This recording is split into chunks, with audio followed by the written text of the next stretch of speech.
আসসালামু আলাইকুম বন্ধুরা।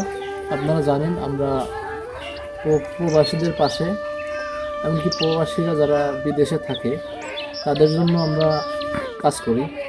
তো যারা প্রবাসে থাকে তারা কিন্তু এলাকার যে সৌন্দর্য, গ্রামের যে প্রকৃতি, এগুলো পায় না। এই জন্য আমরা এদের এই ফ্যামিলি বা এদের বাড়িগুলো যেথায় আছে সেখানে ভিডিও করে তাদেরকে দেখানোর চেষ্টা করি। তো এই জন্য আমরা চলে আসলাম আজকে রবিউল ভাইদের বাড়ি। তিনি আমাকে মেসেজ করেছিল যে আমাদের বাড়িটা একটু ভিডিও করে দেখাবেন।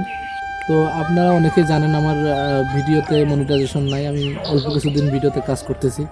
তো আপনাদের কাছে একটা রিকোয়েস্ট থাকবে, সেটা আপনাদের কাছে বেশি কিছু চাই না, একটা শেয়ার, একটা কমেন্টস রেখে যাবেন। আমরা কন্টেন্ট ক্রিয়েশনে এইটাই চাই, এর বেশি কিছু চাই না।